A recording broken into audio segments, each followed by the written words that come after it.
Donc c'est une recette que j'utilise assez souvent parce que c'est un fromage que je me sers pour faire mon fromage râpé, simplement que je tape au congélateur, comme ça on en a en réserve, ou alors pour le manger comme ça. Il est très bon, il est moelleux, vous pouvez l'aromatiser avec tout plein d'épices, il faut vraiment faire travailler vos envies. Et il est rapide d'affinage, donc c'est entre 15 jours et 3 semaines plus ou moins. Alors c'est pas compliqué, je vais faire un gros volume nature pour pouvoir râper et congeler, et je vais vous faire un petit au curry, comme il y a eu des demandes au niveau du groupe. Donc le pressé-cuit c'est vraiment très simple, il n'y a pas de maturation au niveau du lait, donc on gagne déjà 1 heure de temps. On passe directement à la chauffe et à l'empressurage, c'est-à-dire qu'on met la pression pour pouvoir faire cailler le fromage. Donc je ne vais pas revenir sur les grandes règles, si vous regardez les vidéos précédentes, les premières ou 2 vidéos, je parle des règles qu'il y a pour faire le fromage, les règles importantes, l'hygiène, la qualité du lait, tout ça.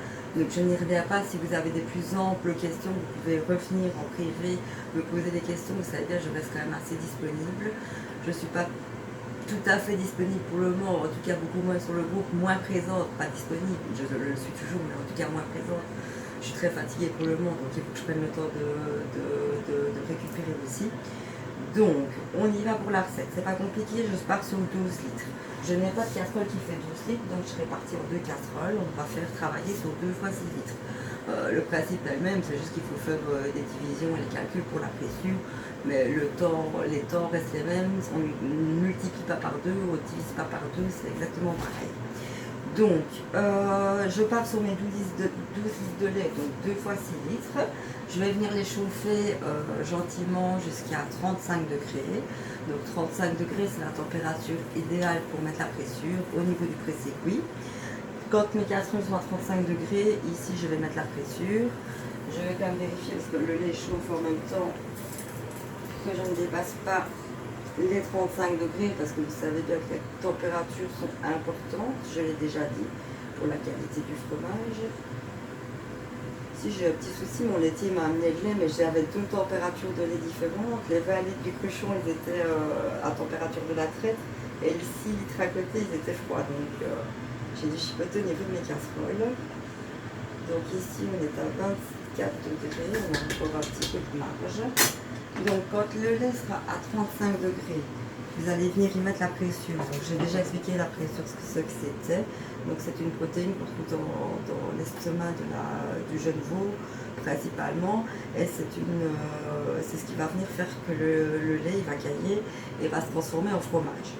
Donc ici, si je vois, donc je vous ai déjà dit, par contre ici je vais répéter, il ne faut pas vous fier aux quantités de gouttes de pressure qu'il y a sur les recettes, parce qu'il y a plein de marques de pressure et de sortes de pressure différentes, et les concentrations ne sont pas du tout les mêmes. Donc il faut bien vous fier à ce qui est écrit sur le flacon. Moi je vois ici sur ma pressure, c'est de la Lactoferme au niveau de la marque. Pour un fromage dur, il compte entre 3 et 4 gouttes par litre de lait. Donc moi je prends le chiffre le plus élevé, je prends les 4 gouttes. Donc j'ai 6 litres par casserole, donc 6 x 4, on arrive à 24 gouttes. Et toujours ma fameuse goutte bonus pour être sûr d'avoir un beau cahier. Donc je vais mettre 25 gouttes de pressure par casserole. Donc quand la pressure elle sera mise bien incorporée, je l'expliquerai quand je le ferai. Et ensuite on part sur un caillage d'une durée de plus ou moins 1h15, 1h30. Ma cuisine est assez fraîche pour le moment, elle est à 21 degrés. Donc à mon avis, il faudra bien 1h15, 1h30. Et on va faire en sorte qu'il n'y ait pas de coupure, comme ça la vidéo sera en une fois. Et bon voilà, donc on regarde le lait, on doit arriver à 35 degrés.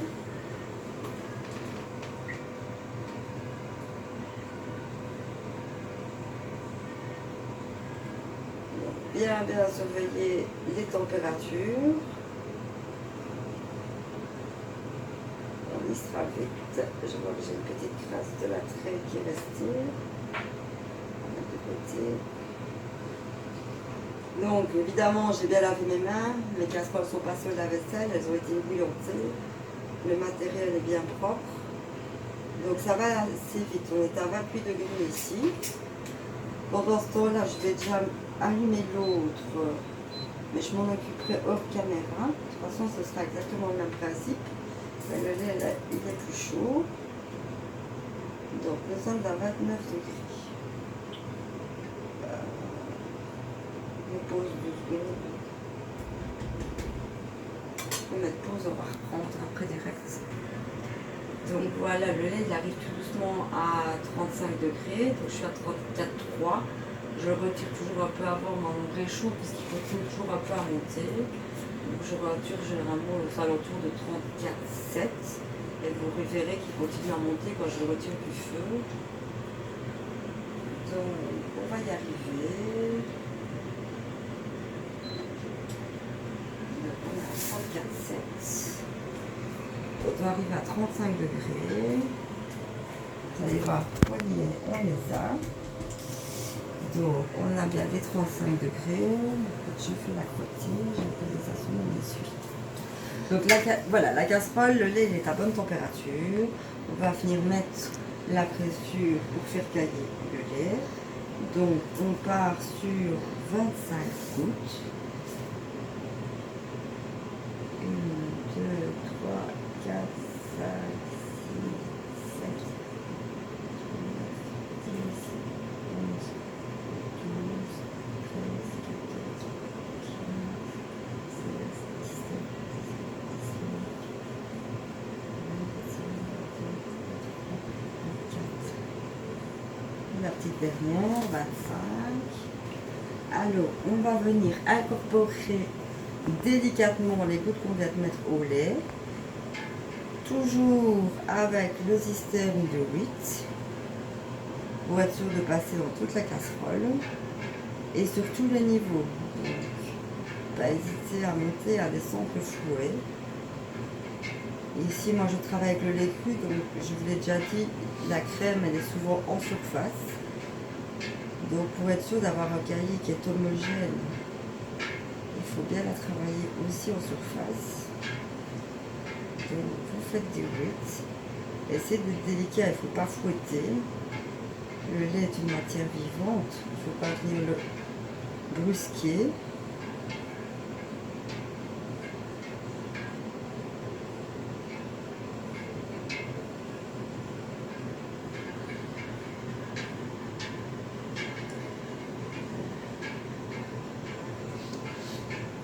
Prendre le temps bien incorporer, mais pas dépasser le délai de 5 minutes non plus, parce que la pression va commencer à agir et ça va être embêtant.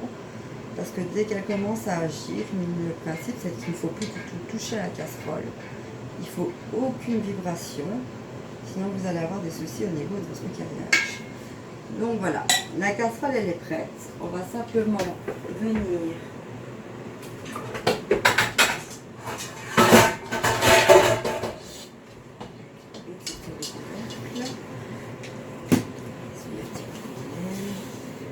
simplement venir à couvrir. Donc le caillage se fait à couvert. Si je vais regarder pour après. Donc à couvert pendant plus ou moins 1h15, 1h30. On la met dans un endroit et on l'oublie. On n'y touche surtout pas. Pas de vibration, on n'essaie pas de la déplacer. Donc je reviens au bout de 1h15, 1h30. Je vais m'occuper de la deuxième casserole. Je vais faire exactement pareil. Et je vais vous expliquer alors pour le découpage du cahier et le moulage. Et la cuisson et le moulage. Voilà. À tout à l'heure. Donc voilà. Le temps de caillage est terminé. J'ai déjà préparé une casserole. Je vais faire la deuxième avec vous en direct. Donc on va vérifier que le cahier est bien pris. Au-dessus de la casserole comme il faut. Donc je pique dans mon cahier. Je soulève, je vois que le pli, enfin le pli, que le trait se marque bien, on voit le petit lait qui s'écoule. Donc là, il a bien pris. Donc je vais procéder maintenant au coupage du cahier. On va faire des cubes de 1 cm sur 1 cm, plus ou moins. Bien aller jusque dans le fond de la casserole. Vous voyez, la masse a bien pris, ça tourne aussi, donc c'est moins évident. Je vais juste maintenir un peu avec le fouet. Ça ne tombe pas trop. Un quadrillage régulier. Bon, on repart dans l'autre sens. On va avoir des cubes.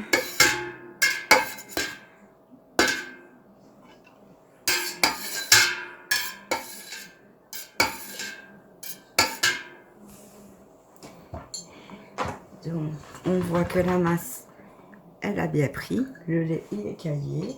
Ce que je vais faire, c'est que je vais brasser pendant comme ça une petite minute. Avec mon fouet, je fais des 8. Ça va venir émietter mon cahier. Elle a vraiment bien pris. Le fait de brasser comme ça va permettre aussi au petit lait déjà de s'échapper un peu, de sortir. Donc, c'est le même procédé que pour incorporer la pression, on fait des 8. C'est la meilleure technique.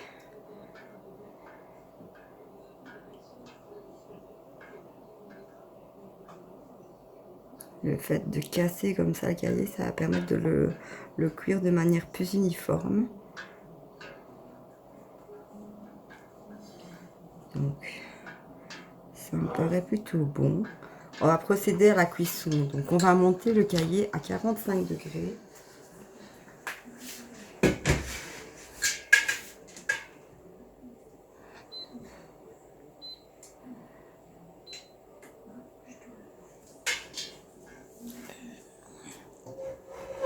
Pendant la cuisson du cahier, je brasse quand même régulièrement en faisant les 8 pour avoir une cuisson qui soit bien uniforme.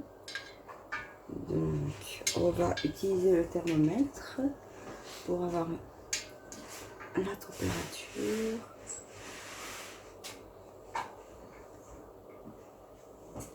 Donc, normalement, là, le cahier est aux alentours de 35 degrés. Il n'a pas dû avoir redescendu beaucoup. Donc, c'est la température du point d'empressurage.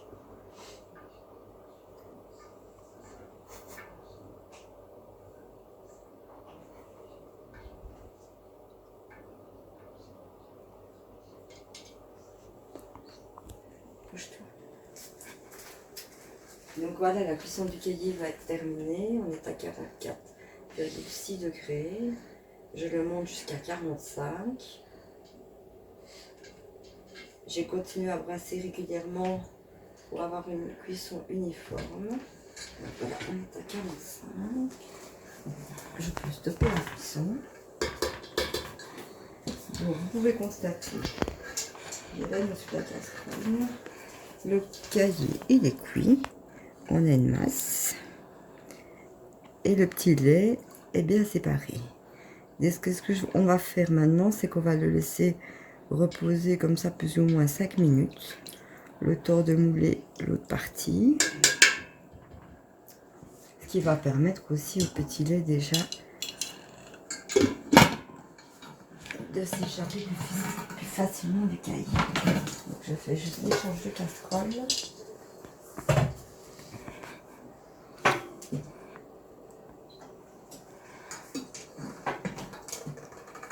C'est déjà lourd. Donc je vais venir mouler ici. J'ai préparé pour le moulage. J'utilise une petite passoire, c'est plus rapide et c'est très pratique. On ne perd rien du tout. Donc celui-ci va déjà reposer 5 minutes. Le temps qu'on cuise l'autre. Donc vous voyez, c'est bien cuit. On va simplement venir verser toute la masse dans les moules.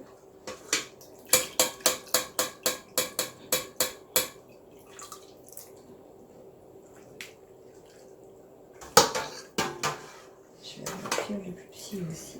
Pour qu'il soit plein.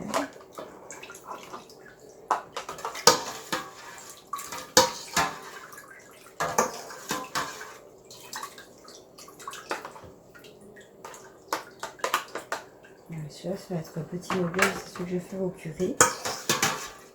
On va déjà presque tout ramasser dans cette casserole. On va pouvoir écouter la suivante. Donc ici, c'est déjà des gros volumes. Ça fait des beaux fromages. Donc bien récupérer ce qu'il y a dans la casserole. Le petit lait, n'oubliez pas, ne le jetez pas, vous pouvez vous en servir dans les préparations dans vos recettes de cuisine. Vous remplacez le lait ou l'eau par le petit lait, c'est très bon pour la santé et ça donne de très beaux résultats. Il se conserve au frigo facilement 1 mois, voire 2 mois, et il se congèle, c'est bon à savoir. Et vous pouvez simplement aussi le recuire quand il aura maturé quelques jours pour faire de la ricotta. Donc je n'ai plus rien dans cette casserole.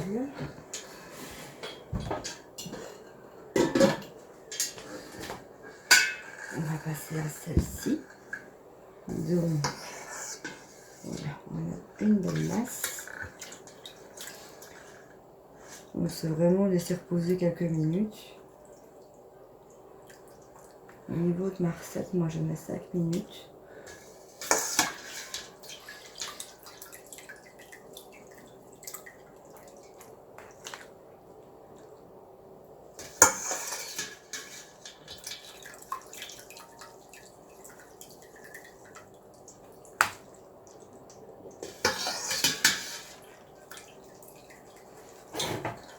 On va mettre un petit.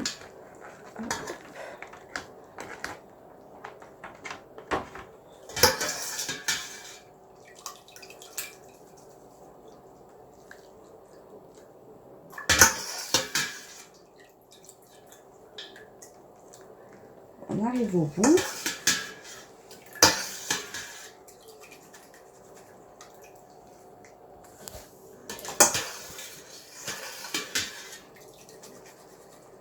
Juste ne rien perdre.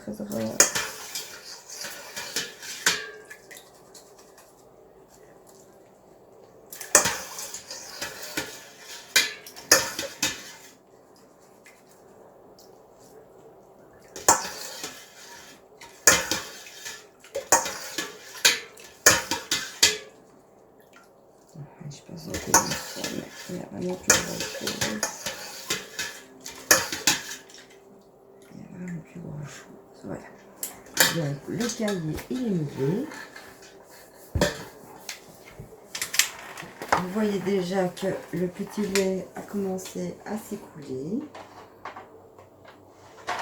On va juste placer ça comme il faut pour le pressage. Donc, le petit, j'avais dit qu'on le faisait au curry. Donc voici mon curry en poudre, là c'est pas bien compliqué. On va juste venir saupoudrer sur le cahier le curry. Maintenant au niveau des quantités, je veux dire c'est en fonction de vos goûts. Et je viens effriter, recouper, retrancher dans mon cahier pour venir intégrer les épices correctement.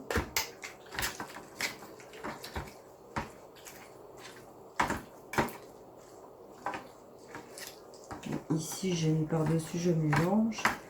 Vous pouvez très bien le faire par couche.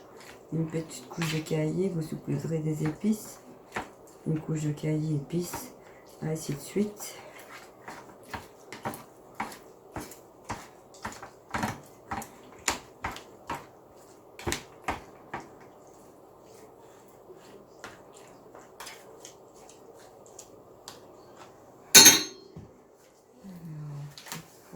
Je peux en remettre un petit peu. On aime bien quand ça a du goût ici.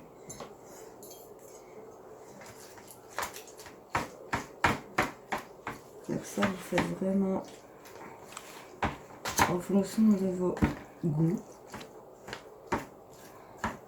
Donc ici, moi, je fais des goûtages au niveau de ma lèche frite. Bon, la lèche frite, elle est propre. Mais je ne me resserre pas du petit lait qui s'est découlé là-bas. Je le jette, je l'élimine parce qu'il y a souvent des petits résidus de cuisson et tout que je n'arrive pas à voir mais qui se décollent bien avec le petit lait. Donc le petit lait qui est dans la lèche frite, c'est pour l'évier celui-là par contre. Celui-là qui est dans la casserole, je le conserve en bouteille. Donc voilà pour celui au curry. Donc maintenant le principe c'est très simple, c'est que je vais venir, je vous le montre sur l'écran. Donc ça c'est la deuxième partie qui va avec ce moule-ci. Simplement venir la poser ici. Et je vais venir y mettre 2 haltères de 1 kg ou bien de 2 kg. Donc il faut venir appliquer une pression ici de 2 kg pendant 12 heures. Et à la moitié du temps, donc au bout de 6 heures, je retourne délicatement le fromage et je presse de l'autre côté. Donc pareil pour celui-ci. Bon, la forme un peu particulière, ici je presse, je mets un petit morceau de cellophane et puis je mets Bon, les 2 kilos c'est compliqué, donc je mets, de toute façon il est plus petit, donc le poids ne doit pas être si élevé. Je mets, je vais y arriver, un bocal ou une conserve ici que je viens déposer qui rentre bien dedans. Donc voilà, pression de 2 kilos pendant 12 heures, retournement à mi-temps. Ensuite, il passera en bain de saumure. Donc la saumure, c'est un mélange de 1 litre d'eau pour 200 g de sel que j'utilise. Le mieux, c'est d'utiliser un sel qui n'est pas iodé. Donc le fromage va tremper dans ce bain de saumure pendant 8 heures, avec aussi un retournement à mi-temps. Au bout de ce temps, alors moi j'éponge bien avec un sopalin. Et puis alors on met sécher le fromage comme ça à température ambiante pendant 24 heures plus ou moins. Le fromage doit être bien sec, il faut le retourner de temps en temps. Avant de passer au frigo, il ne doit plus briller, il doit être bien sec. Donc après le séchage, donc généralement c'est 24 heures, ou 48, ça dépend un petit peu. Vous le mettez dans une boîte, comme j'ai déjà expliqué, une boîte tupperware, avec une grille d'égouttage, vous posez le fromage. Et l'affinage ici va durer 15 jours à plus ou moins 3 semaines, avec un retournement tous les jours. En tout cas, la première semaine, je le fais tous les jours. Et un lavage avec, j'utilise ma saumure moi, pour faire le lavage. Un lavage tous les 2 jours. Voilà, pour la première semaine. Et puis je vois un petit peu, en fonction de mon fromage, il faut observer, il faut regarder. Donc voilà. Et au bout de 15 jours à 3 semaines, vous pouvez le déguster, le râper. Il est très bon à râper sur les pâtes, sur les pizzas, dans toutes vos préparations. Il se congèle très bien. Donc voilà, celui-là est aromatisé, ce sera le même système. J'espère que tout a été clair, que je n'ai pas parlé trop vite. Si vous avez des questions, bah, toujours la même chose. Vous pouvez me contacter via mon groupe Facebook, l'Arc-en-Ciel des Saveurs, ou alors via Messenger en privé. Je serai tout à fait là pour répondre à vos questions éventuelles. Sinon, ben voilà, je vous souhaite une excellente fin de soirée et à une prochaine. Au revoir.